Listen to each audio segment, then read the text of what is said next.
Selamat siang, sahabat Pramita. Berjumpa lagi di acara Healthy Talk Pramitalab.id siang hari ini. Bagaimana kabar sahabat Pramita? Semoga sahabat Pramita sehat selalu ya. Amin. Kali ini kita akan membawakan tema lupus bukan penghalang menggapai mimpi yang akan disampaikan oleh Dr. Vicky Novitasari. Beliau dokter konsulen medis Pramita Lab, lulusan dari Universitas Islam Sultan Agung Semarang tahun 2017. Kami akan menemani sahabat Pramita kurang lebih 60 menit.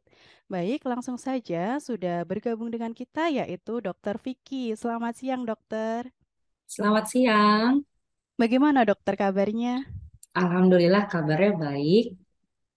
Mohon sahabat Pramita disapa terlebih dahulu, Dok. Oke. Halo, selamat siang sahabat Pramita. Gimana kabarnya siang ini? Nggak pada ngantuk kan? Karena kita ada materi bahasan yang menarik banget ini dan masih jarang diperbincangkan. Semoga sahabat Pramita semua semangat ya belajar dan sharing informasi di Healthy Talk siang ini bersama Pramita Lab. Baik, terima kasih, Dokter. Sebelum kita mulai, saya akan menginformasikan kabar gembira untuk sahabat Pramita bahwa nanti di akhir acara kami pilih 3 sahabat Pramita terpilih yang masing-masing akan mendapatkan e-money sebesar 100.000 dan e-voucher pemeriksaan sebesar 250.000.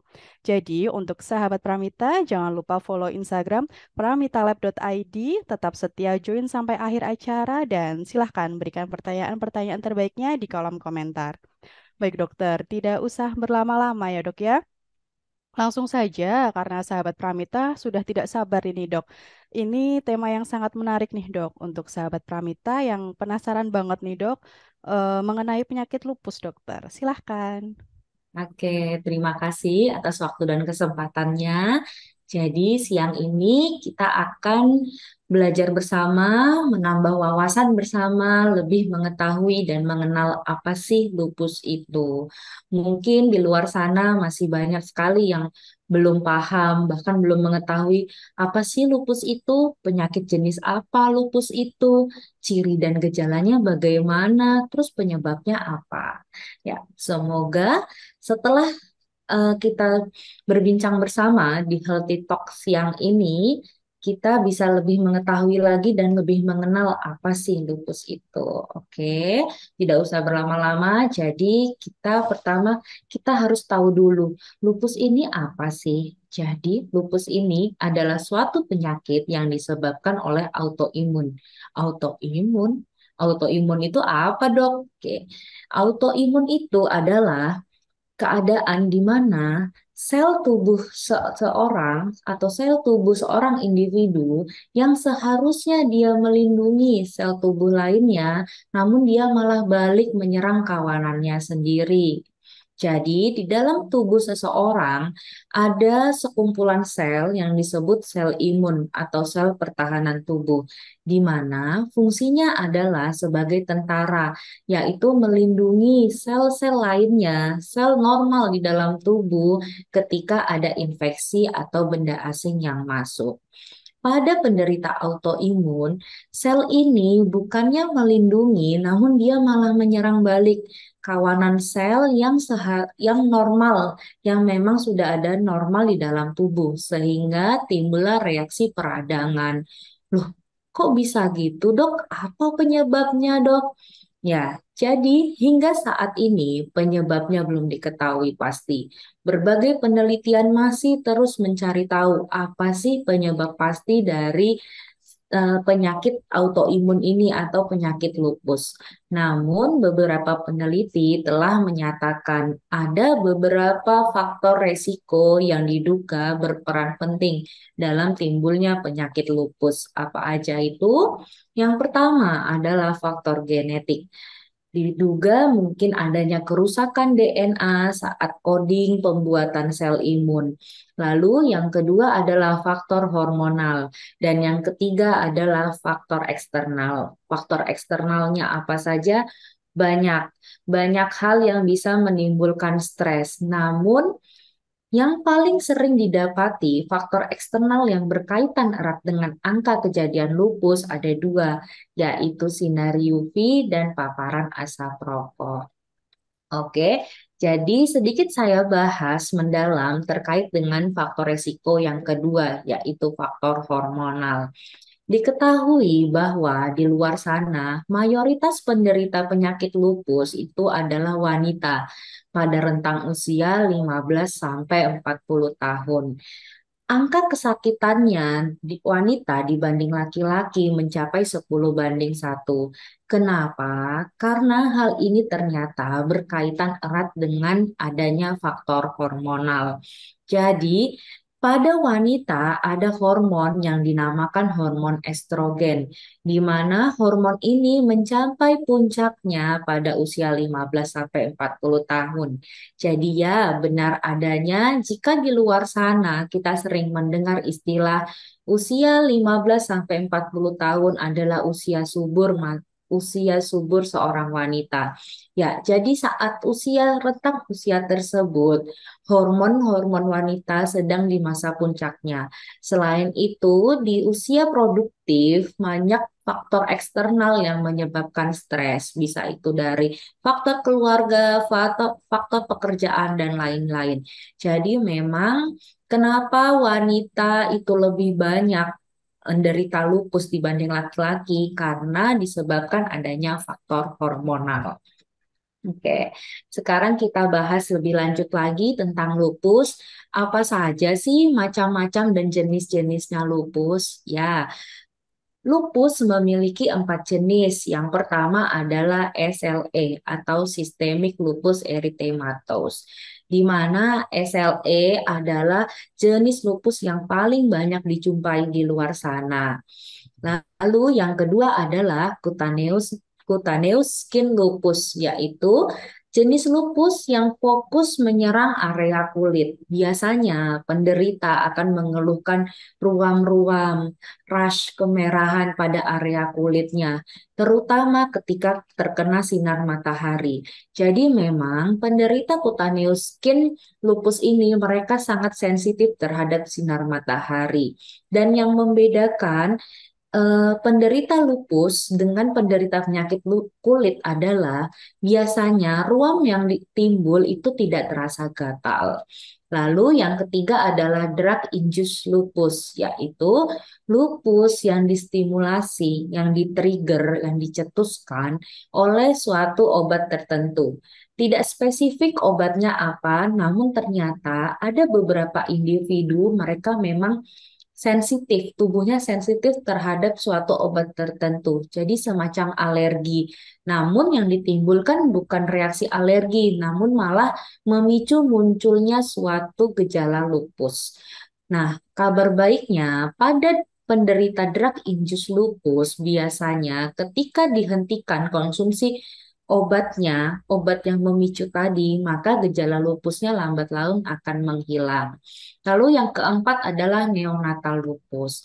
Neonatal lupus ini sangat berkaitan erat dengan genetik, di mana biasanya neonatal lupus ini terjadi ketika seorang ibu dengan riwayat lupus mengalami kehamilan dan ternyata ketika hamil dia bisa menurunkan sifat lupusnya itu tadi ke janinnya sehingga ketika lahir bayinya itu mengalami neonatal lupus. Namun tenang, angka kejadian neonatal lupus ini sangat jarang terjadi dan berdasarkan penelitian biasanya tanpa intervensi apapun lambat laun bayinya akan tidak ada efek, maksudnya lupusnya tidak akan muncul dan berlanjut seperti itu. Terus apa aja sih dok tanda dan gejala lupus? Gimana kita tahu kalau kita ini sakit lupus atau enggak? Oke, hari ini kita bahas. Jadi Lupus pada umumnya dia akan menyebabkan inflamasi atau peradangan.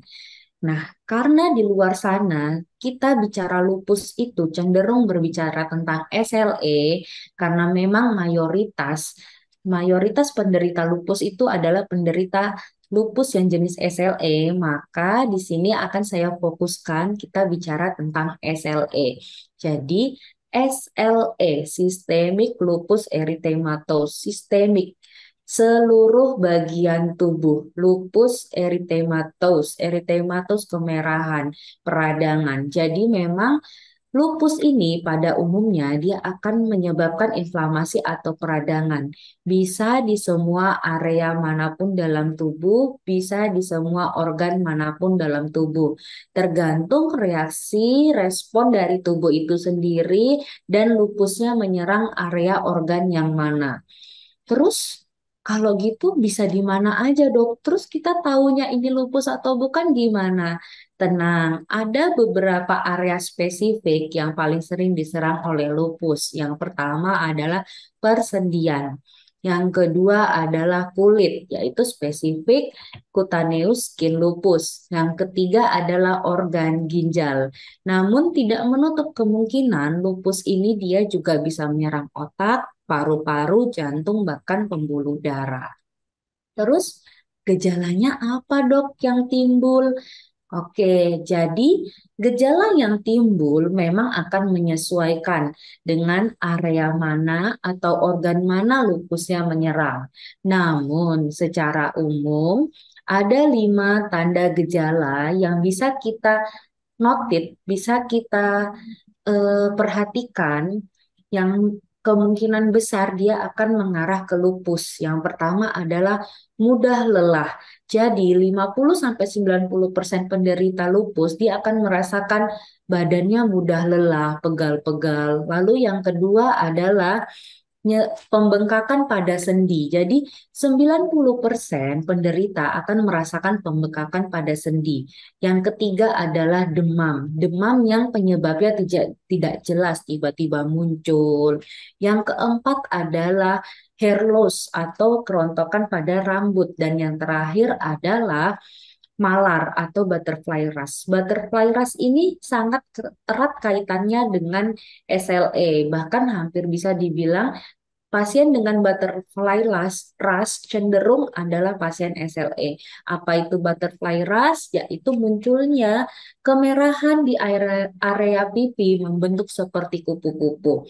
Bisa muncul terus-menerus, bisa munculnya hilang timbul hanya ketika ada stresor saja. Nah, bila menemukan 5 gejala ini, kita sudah bisa waspada bahwa ini merupakan suatu penyakit ke arah lupus. Gitu, Mbak Wilda.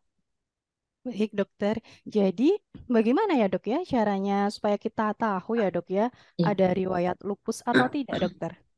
Oke, biar kita tahu gimana caranya, dok, jangan-jangan saya ini ada faktor resiko lupus, atau jangan-jangan saya ini memang sudah menderita lupus. Gimana cara tahunya? Oke, jadi yang pertama adalah kita memang harus tahu dulu mengenal apa itu lupus, penyebabnya, faktor resikonya, gejalanya. Dengan menambah wawasan, mengikuti healthy talks yang ini, kita bisa jadi lebih tahu seperti apa lupus itu. Lalu yang kedua, mencari tahu apakah ada dari garis keturunan keluarga riwayat penyakit autoimun. Misal memang ada, kita sudah bisa mulai aware karena kemungkinan kita juga bisa menderita penyakit autoimun. Lalu yang ketiga adalah aware terhadap diri sendiri, memahami apakah diri saya mengalami gejala-gejala seperti yang telah dijelaskan sebelumnya. Kalau memang iya, sudah memenuhi, ada riwayat keluarga, ada gejala-gejala ke arah sana, kita harus sudah mulai waspada. Segera konsultasikan ke dokter, maka dokter akan mengarahkan untuk pemeriksaan lebih lanjut. Ada suatu istilah yang menyatakan bahwa tidak ada single test tes spesifik yang bisa menegakkan suatu diagnosa lupus. Jadi memang nantinya akan dibutuhkan beberapa pemeriksaan laboratorium bertahap untuk menegakkan diagnosa lupus ini.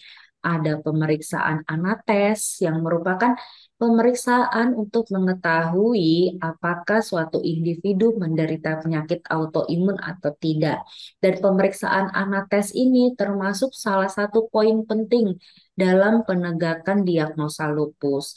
Dan ada pemeriksaan lainnya, antara lain dsDNA, pemeriksaan antibodi, pemeriksaan lab darah, dan pemeriksaan yang mengarah ke keluhan atau organ tertentu yang diserang oleh lupus, tergantung nanti individu ini keluhannya ke arah organ mana. Lalu biasanya dokter akan menambahkan pemeriksaan reumatoid artritis. Untuk apa dok kok diperiksa reumatoid artritis juga? Jadi memang seperti yang sudah dijelaskan tadi, gejala paling sering 90% penderita lupus adalah pembengkakan pada persendian. Nah, hal ini sangat mirip sekali dengan keluhan yang diderita oleh penderita reumatoid artritis. Maka untuk menyingkirkannya, biasanya dokter akan meminta pemeriksaan laboratorium reumatoid artritis. Namun tidak menutup kemungkinan penderita lupus dia juga bisa di saat yang bersamaan menderita reumatoid artritis. Dan alhamdulillah sekarang pemeriksaan-pemeriksaan laboratorium ini sudah bisa dikerjakan di Pramita Lab. Betul begitu ya, Mbak Wilda ya?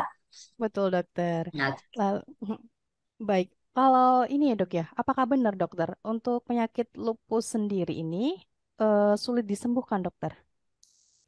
ya, bisa dibilang seperti itu. Karena apa? Yang pertama, penyebabnya saja masih belum diketahui secara pasti. Berbagai penelitian masih terus mencari tahu apa sebenarnya penyebab pasti dari lupus ini. Jadi lupus ini berbeda, tidak seperti contoh penyakit tuberkulosis yang jelas penyebabnya adalah bakteri tuberkulosis. Penyakit lupus ini masih menjadi tanda tanya apa sebenarnya penyebab pastinya. Maka hingga saat ini hanya faktor resiko saja yang sudah bisa dikendalikan, yang bisa diketahui. Yang satu itu, yang kedua adalah setiap individu yang menderita lupus ini, mereka mungkin memiliki keluhan dan gejala yang berbeda-beda. Contoh, ada 10 penderita lupus, tidak bisa disamaratakan 10 penderita ini akan memiliki gejala atau keluhan yang sama. Kenapa? Karena itu tadi karena itu tadi. Jadi memang lupus ini dia bisa menyerang di semua area tubuh, di semua organ tubuh, tergantung nanti lupusnya menyerang organ atau area mana. Dan setiap individu ini belum tentu organ atau area tubuh yang diserang sama. Lalu yang kedua, tergantung dari respon dari tubuh itu sendiri. Jadi pada individu satu dan yang lainnya bisa berbeda-beda. Ada yang keluhannya persisten, terus-menerus. Ada yang keluhannya come and go, flare up, flare down, hilang dan timbul. Hanya timbul ketika ada stresor, ada yang men-trigger, ada yang menstimulasi. Seperti itu. Jadi memang sulit untuk didiagnosa, sehingga butuh beberapa pemeriksaan bertahap. Jadi jangan kaget, semisal nanti ada keluhan atau diagnosa yang mengarah ke arah lupus, itu dokter akan meminta berbagai pemeriksaan. Memang begitu adanya, seperti itu Mbak Wilda. Baik, dokter. Lalu untuk lupus sendiri, itu menular atau tidak ya, dok ya? Oke, pertanyaan yang bagus ya. Jadi, apakah lupus ini menular atau tidak? Memang penyakit autoimun sejauh ini dinyatakan tidak menular karena penyakit autoimun ini dia didapatkan dari diri individu itu sendiri. Sehingga tidak menular. Namun tidak menutup kemungkinan pada penderita lupus tingkat lanjut, tubuhnya sudah rentan untuk terkena infeksi dari luar. Ketika dia terinfeksi dari luar, infeksinya inilah yang dapat menular. Namun untuk lupusnya sendiri tidak dapat menular, Mbak Wilda. Baik, dokter. Lalu, dokter, Hmm. untuk lupus sendiri kan ya, dok, ya, biasanya disebut penyakit seribu wajah. Itu kenapa ya, dok ya? Iya, benar sekali. Di luar sana sering kita dengar istilah penyakit lupus, penyakit seribu wajah. Kok bisa? Kenapa begitu, dok? Kembali lagi ke materi sebelumnya. Jadi, memang lupus SLE, Systemic Lupus Erythematosus, sistemik, dia bisa menyerang di semua area dan organ tubuh manapun. Sehingga setiap individu yang menderita SLE belum tentu memiliki keluhan yang sama. Mungkin ada yang dia menyerangnya di jantung, sehingga yang dikeluhkan adalah hipertensi, seperti itu, rasa berdebar-debar. Ada yang lupusnya menyerangnya lebih ke arah ginjal, sehingga yang dikeluhkan sering nyeri boyo ketika buang air kecil, nyeri, gangguan dari fungsi ginjal, atau lupus yang menyerang ke area kulit, skin cutaneous lupus. Dia lebih keluhannya ke area kulit, ruam-ruam. Sehingga memang ketika ada 10 penderita lupus, kita tidak bisa mengeneralisasi bahwa keluhannya akan sama. Sehingga kenapa sering kita sebut bahwa lupus adalah penyakit seribu wajah. Seperti itu. Baik, dokter. Lalu, bagaimana ya, dok ya, caranya supaya kita tidak terkena penyakit lupus gitu, dokter? Oke. Gimana caranya biar kita tidak bisa terkena penyakit lupus? Ya, karena memang penyebabnya belum pasti, kita hanya bisa menghindari faktor resikonya. Dan poin yang paling penting adalah kita harus bisa early diagnose. Early diagnose itu adalah poin paling penting dalam tata laksana manajemen pasien lupus. Jadi, kita harus tahu dulu apakah kita memiliki resiko untuk terjadinya lupus dengan cara itu tadi, yaitu menambah wawasan tentang kesehatan, spesifik tentang lupus, mengenal seperti apa itu lupus. Yang kedua, mencari tahu apakah ada garis keturunan yang mengidap penyakit autoimun. Yang ketiga adalah aware, memahami diri sendiri, apakah di dalam diri sendiri, di dalam diri saya ada gejala-gejala seperti yang telah disebutkan. Jika memang ada, segera konsultasikan. Maka dokter akan mengarahkan pemeriksaan laboratorium untuk penegakan diagnosa. Semakin dini diagnosa bisa ditegakkan, semakin bagus outputnya. Angka harapan hidupnya akan semakin tinggi dan bisa dicegah untuk lupus ini makin menyebar ke organ-organ lainnya. Jadi memang untuk gimana caranya biar kita bisa mencegah hingga saat ini belum diketahui pasti. Namun kita bisa mencegahnya minimal kita harus bisa early diagnose dengan memahami diri sendiri, aware terhadap diri sendiri dan jangan takut untuk konsultasikan ke dokter melakukan medical check up. Baik, dokter.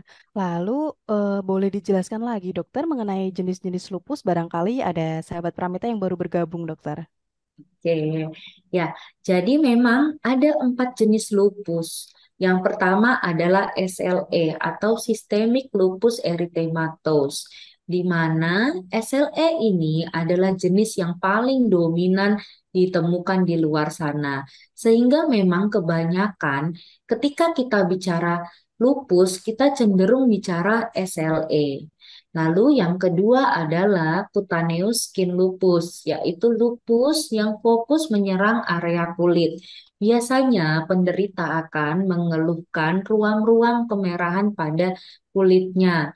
Dan biasanya penderita sangat sensitif terhadap cahaya matahari. Ketika terkena cahaya matahari, ruamnya akan muncul. Nah, yang membedakan penyakit lupus pada kulit dengan penyakit kulit lainnya adalah biasanya penyakit lupus pada kulit dia cenderung tidak gatal. Kecuali jika ada infeksi sekunder, maka akan muncul gatal. Seperti itu. Lalu yang ketiga adalah drug induced lupus, yaitu lupus yang distimulasi oleh obat-obat tertentu. Jadi memang ternyata ada beberapa individu yang tubuhnya ini sensitif terhadap obat-obatan tertentu. Eh, jadi seperti semacam alergi, tapi yang ditimbulkan bukan reaksi alergi, yang ditimbulkan malah menstimulasi munculnya suatu lupus. Namun tidak usah khawatir, berdasarkan penelitian, penyakit drug induced lupus ini dia akan menghilang ketika konsumsi obatnya tersebut dihentikan. Lalu jenis yang terakhir adalah neonatal lupus. Neonatal lupus ini identik terjadi pada ibu dengan riwayat SLE yang sedang mengandung, ternyata dia bisa menurunkan sifat keturunan lupusnya ini ke janinnya. Namun jangan khawatir, berdasarkan penelitian, angka kejadiannya sangat kecil. Dan berdasarkan penelitian, ternyata tanpa intervensi apapun, lambat laun lupusnya akan menghilang pada si bayi ini. Seperti itu, Mbak Wilda. Baik dokter. Lalu bagaimana ya dok ya? Kapan gitu dok? Lupus itu kambuh biasanya waktu kapan seperti itu dokter? Oke, kambuhnya kapan? Ya, tadi saya sudah sedikit bahas bahwa penyakit lupus ini berbeda-beda setiap individu. Ada yang dia keluhannya persisten terus-menerus sehingga kita lebih bisa mengetahui, dokter bisa lebih mengamati eh, keluhannya sudah lambat laun menghilang atau tidak, ada perbaikan atau tidak dengan terapi tertentu. Tapi ternyata ada individu dengan lupus ini, dia yang gejalanya hilang timbul. Jadi dia muncul hanya pada saat ada yang menstimulasi, ada yang merangsang, ada yang men-trigger. Nah, untuk mengetahuinya kapan muncul atau tidak, itu penderitalah yang paling memahami kapan eh, lupusnya ini muncul. Apakah ketika stres, apakah ketika makan suatu makanan tertentu, apakah ketika terkena sinar matahari, seperti itu. Jadi memang perlu komunikasi dua arah antara penderita dengan dokter penanggung jawabnya. Seperti itu, Mbak Ulda. Wah, bagus sekali dokter materinya. Baik dokter, tidak terasa nih dok, sudah lama ini dok kita berbincang-bincang dan sahabat Pramita sangat antusias ini dok memberikan pertanyaan di kolom komentar. Sebelum kita bacakan pertanyaan-pertanyaan dari sahabat Pramita, kita saksikan terlebih dahulu video informasi berikut ini. Hari ini aku akan melakukan general medical check up dari perusahaan tempat kerjaku. Yuk ikutin terus, aku akan melakukan pemeriksaan apa aja sih?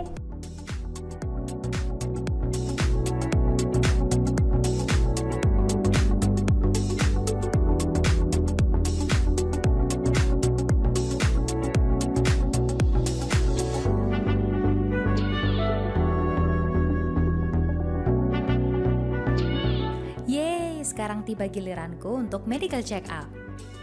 Di bagian customer service dilakukan verifikasi biodata dan paket pemeriksaan yang akan dilakukan.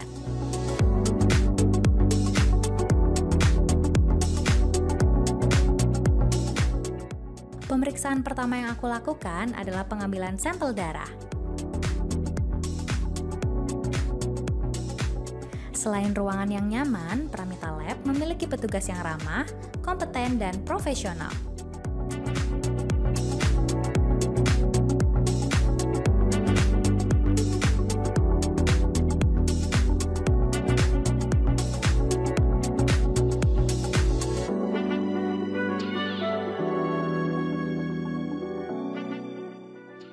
Pramita Lab memiliki peralatan yang lengkap dengan teknologi terkini untuk memberikan hasil pemeriksaan yang berkualitas tinggi.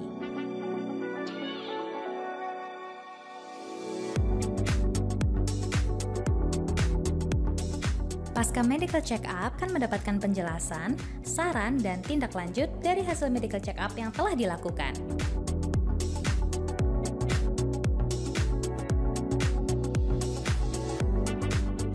Pramita Lab juga melayani medical check up di lokasi perusahaan. Jadi, tunggu apa lagi? Yuk lakukan general medical check up di Pramita Lab.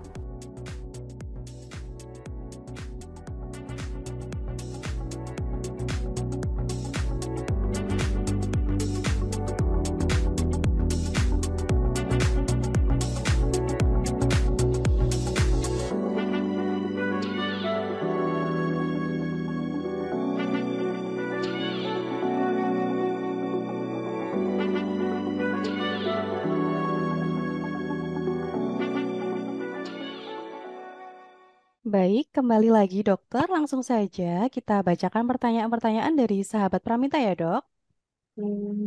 Baik, pertanyaan dari Ninut Kentang. Dok, jika sudah terdiagnosis terkena autoimun lupus, apakah nantinya akan terkena jenis autoimun lain dan bagaimana cara pencegahan agar tidak terkena autoimun jenis lain? Silakan, dokter.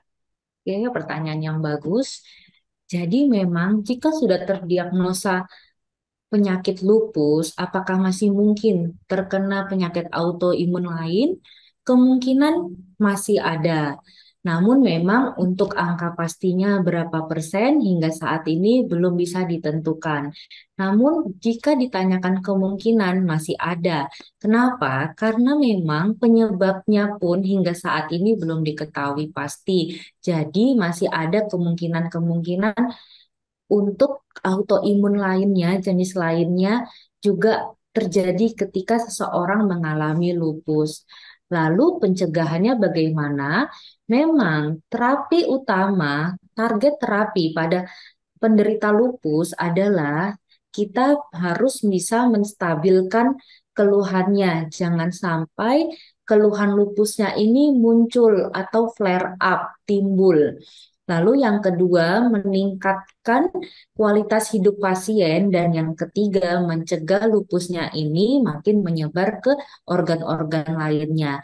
Jadi untuk pencegahannya adalah dengan rutin medical check up, lalu aware. Penderita harus tahu, mengenal dirinya sendiri, kapan eh, keluhannya itu muncul, kapan lupusnya ini timbul. Karena memang yang paling bisa mengetahui adalah penderita itu sendiri. Lalu yang ketiga adalah menghindari dari faktor-faktor pencetusnya. Itu juga adalah hal yang paling penting untuk mencegah biar autoimun atau lupusnya ini muncul. Gitu, Mbak Wilda. Baik, terima kasih dokter. Kita lanjut ke pertanyaan berikutnya ya, Dok ya.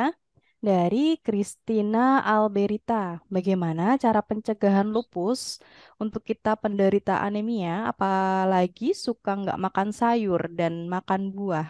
Silahkan dokter.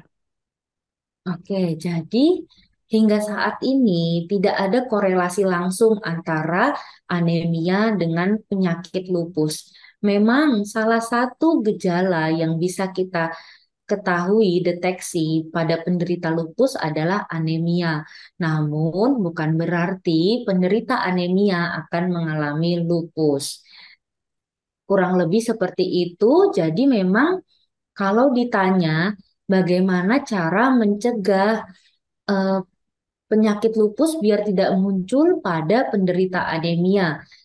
Cara mencegah penyakit lupus memang hingga saat ini adalah kita harus aware, kita harus paham dulu lupus ini seperti apa, gejalanya seperti apa. Karena poin paling penting dari lupus ini adalah early diagnose. Kenapa kita kok poin pentingnya early diagnose bukan pencegahan? Karena penyebabnya hingga saat ini belum diketahui. Hanya faktor-faktor resiko, faktor-faktor yang berperan saja dalam timbulnya lupus ini, yaitu tadi ada genetik, hormonal, sinar UV, dan paparan asap rokok. Jadi memang untuk mencegahnya minimal kita harus aware pada diri sendiri, kita memahami lupus ini apa, gejalanya seperti apa, lalu kita lihat apakah saya mengalami gejala hal serupa. Lalu yang kedua kita cari garis keturunan kita, apakah ada dalam garis keturunan yang mengalami penyakit autoimun. Karena ternyata genetik memegang peranan penting. Sehingga memang ketika dalam garis keturunan ada yang mengalami penyakit autoimun, bisa jadi kemungkinan kita juga bisa mengalami penyakit autoimun. Lalu, hal yang paling penting lagi adalah segera konsultasikan ke dokter bila memang sudah ada keluhan. Jadi nanti dokter akan mengarahkan untuk dilakukan beberapa pemeriksaan dalam penegakan diagnosis. Seperti itu, Mbak Wilda. Baik, terima kasih dokter. Lanjut ke pertanyaan berikutnya ya dok ya. Dari _miracle.mom. Dok, bagaimana langkah preventif mencegah penyakit lupus bagi yang memiliki riwayat genetik orang tua yang mengalami autoimun? Silakan dokter. Oke, ini pertanyaan yang sangat bagus sekali. Jadi memang karena penyebabnya belum diketahui secara pasti, minimal kita harus mengendalikan faktor resikonya.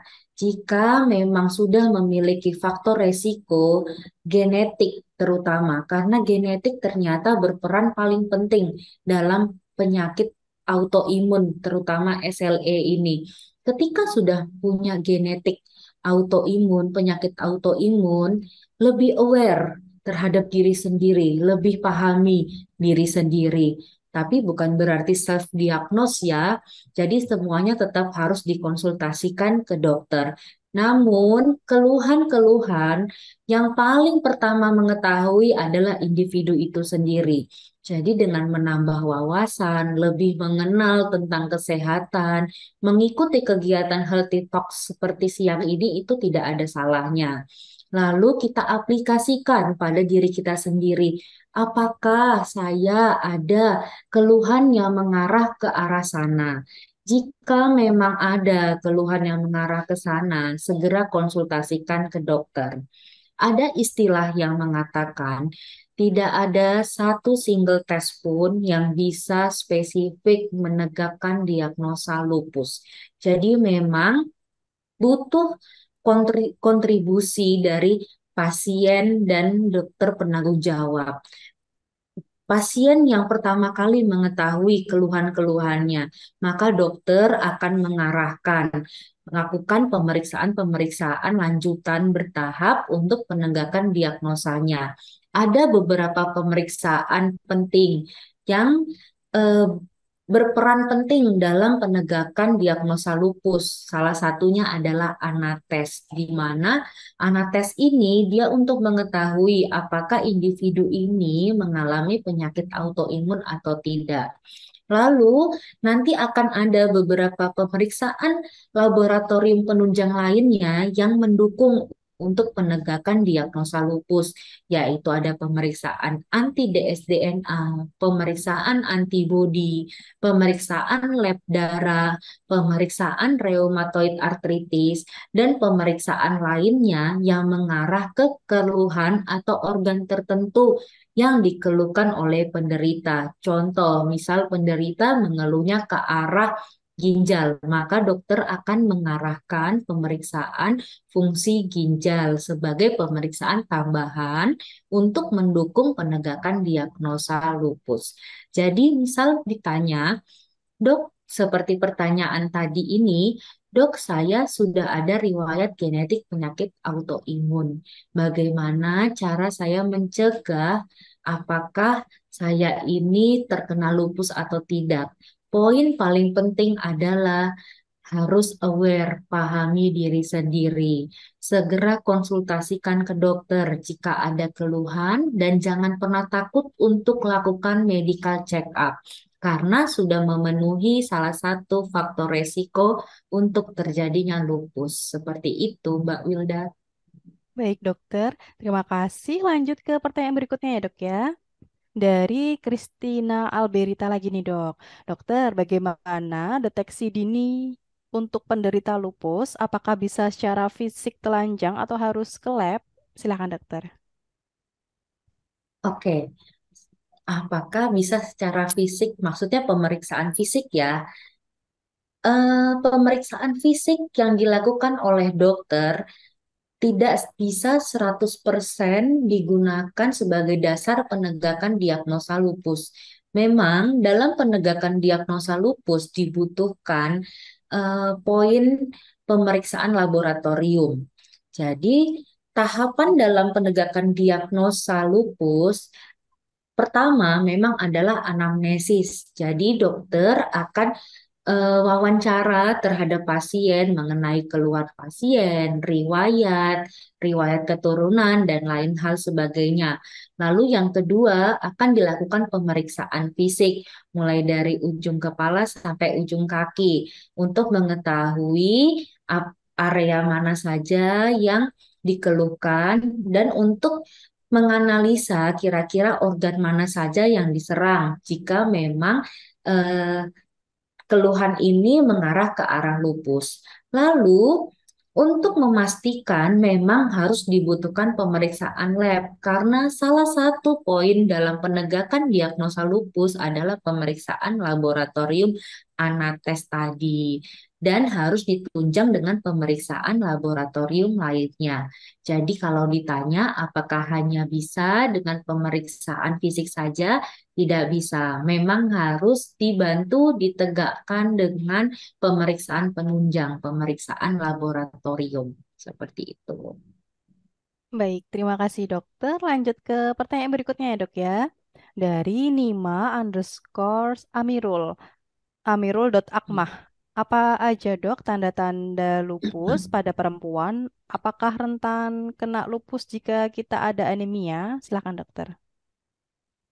Oke, apakah rentan mengalami lupus jika kita ada anemia? Ini sudah kita bahas tadi sebelumnya, bahwa tidak ada korelasi secara langsung bahwa penderita anemia rentan terhadap penyakit lupus. Namun, anemia bisa menjadi salah satu tanda dan gejala penderita lupus. Apa saja tanda dan gejalanya?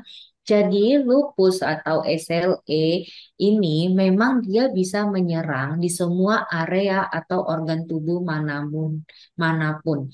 Jadi memang keluhannya tergantung organ mana yang diserang. Namun, berdasarkan penelitian, ada 5 tanda dan gejala yang paling sering dikeluhkan oleh penderita. Yang pertama adalah 90% penderita mereka akan mengeluhkan pembekakan pada persendian. Lalu 50-90% penderita akan mengeluhkan rasa pegal-pegal, mudah lelah, seperti itu. Lalu yang ketiga adalah biasanya penderita akan sering merasakan demam tiba-tiba, demam tanpa penyebab yang jelas. Lalu yang keempat adalah hair loss atau kerontokan pada rambut.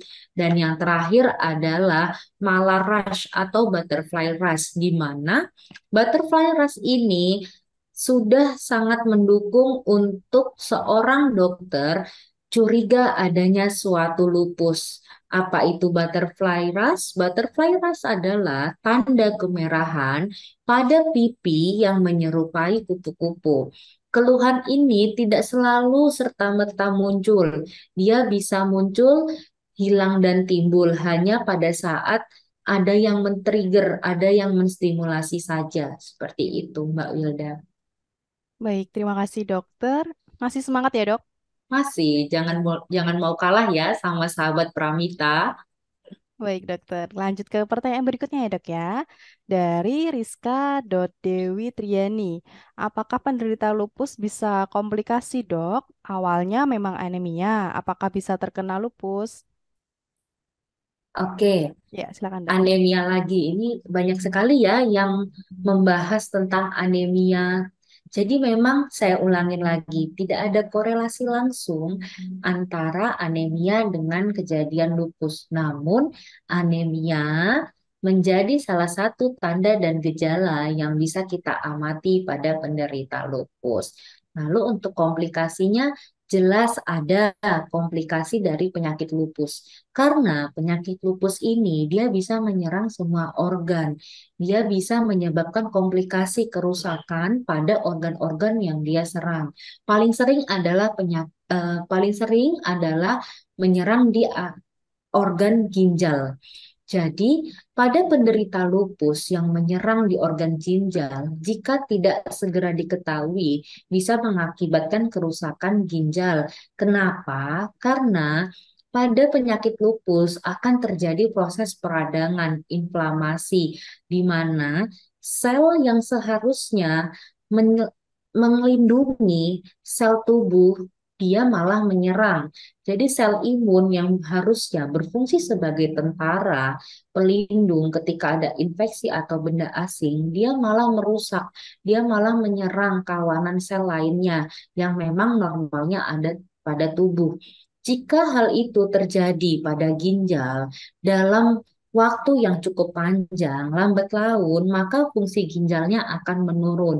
Maka tidak kaget jika ada beberapa penderita lupus yang harus cuci darah karena memang fungsi ginjalnya sudah tidak normal sehingga sudah terjadi komplikasi ke arah kerusakan ginjal seperti itu. Baik, terima kasih dokter. Lanjut Ah, ke pertanyaan berikutnya ya dok ya. Dari Ninut Kentang lagi nih dok. Selain dengan pengobatan sistemiknya, apakah akan dibutuhkan terapi medis topikal atau perawatan khusus pada butterfly rash pada pasien dengan SLE? Silahkan dokter. oke. Perawatan topikal ya. Karena ya masih bisa kemungkinan dibutuhkan karena memang penderita lupus mayoritas mereka sangat sensitif terhadap cahaya terutama matahari.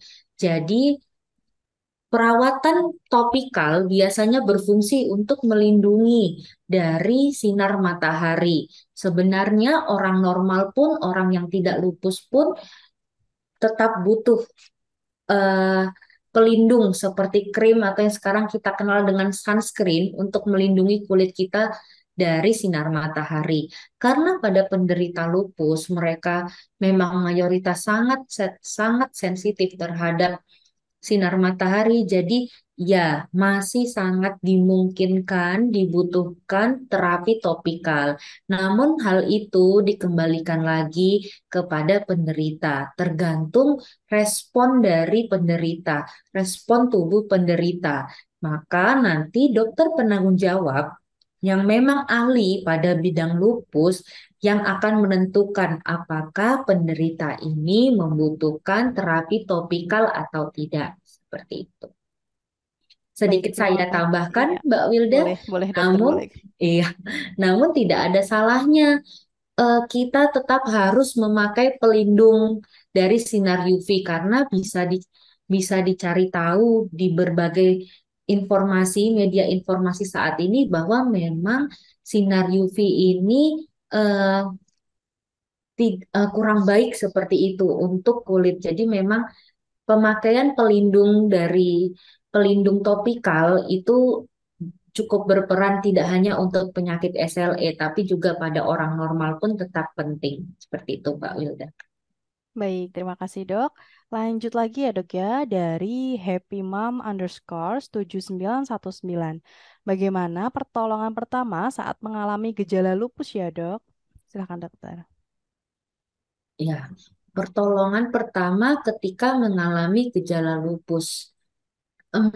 Jadi untuk pertolongan pertama memang ketika lupusnya sudah pada stadium lanjut, mungkin keluhannya akan lebih hebat ya.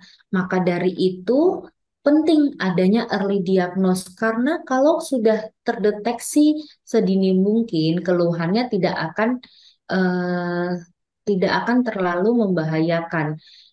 Kalau memang sudah keluhannya sampai mengancam jiwa, mengancam nyawa, pertolongan pertama adalah segera dibawa ke emergency room atau instalasi gawat darurat. Namun, Poin terpenting pada penderita lupus adalah early diagnose. Memang hingga saat ini belum diketahui secara spesifik, belum ada obat yang secara spesifik bisa menyembuhkan lupus. Maksud saya single obat, salah satu obat yang bisa spesifik menyembuhkan lupus.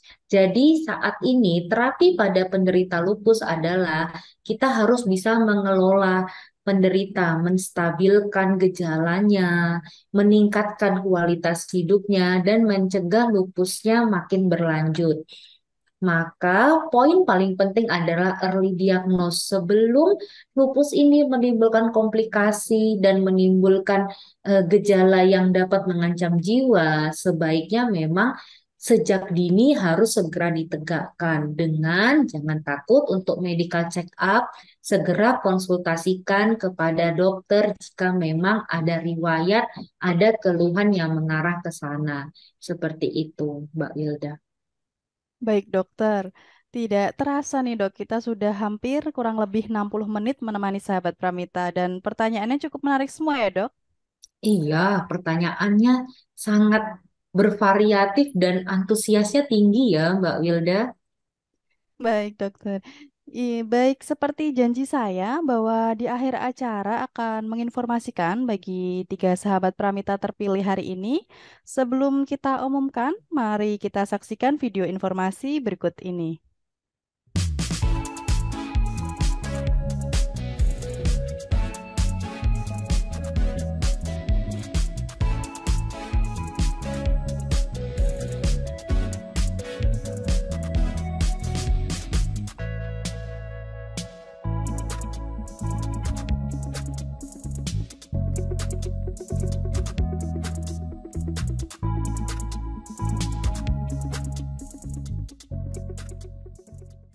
Sahabat Pramita, untuk Pramita Mobile sudah bisa diakses melalui Play Store maupun juga App Store.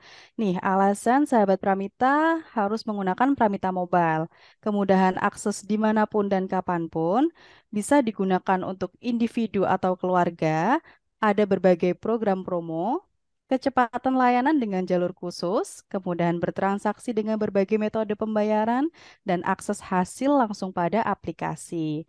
Nah, di bulan Mei ini, khusus pengguna Pramita Mobile, ada promo diskon up to 25%. Jadi untuk sahabat Pramita, segera download aplikasi Pramita Mobile ya.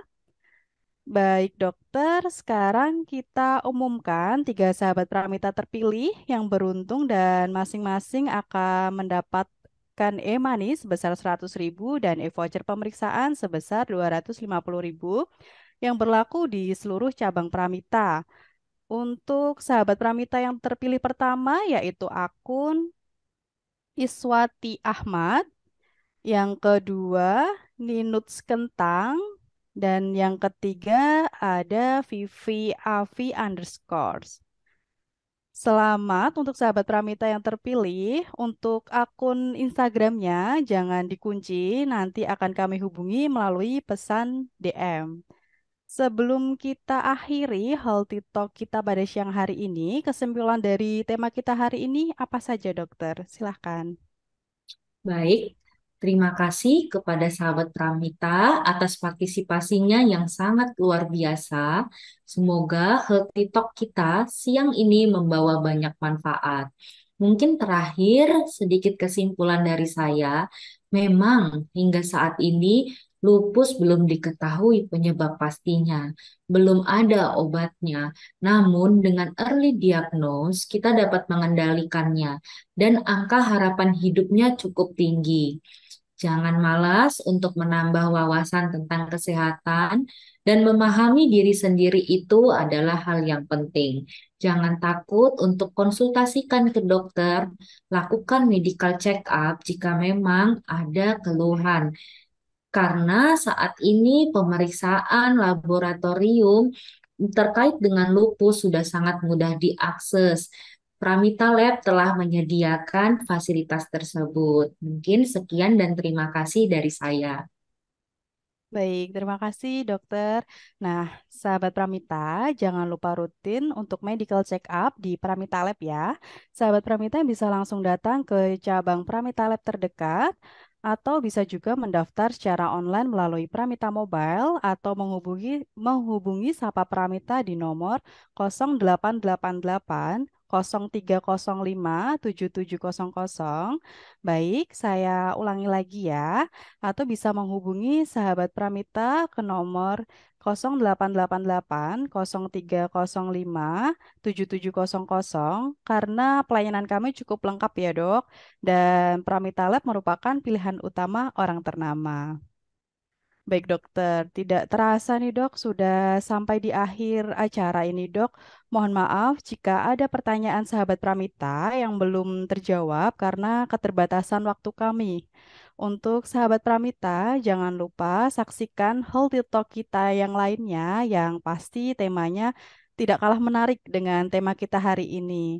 Terima kasih kepada Dokter Vicky yang sudah berbagi ilmu dan terima kasih kepada sahabat Pramita yang sudah bergabung dalam acara Healthy Talk PramitaLab.id siang hari ini.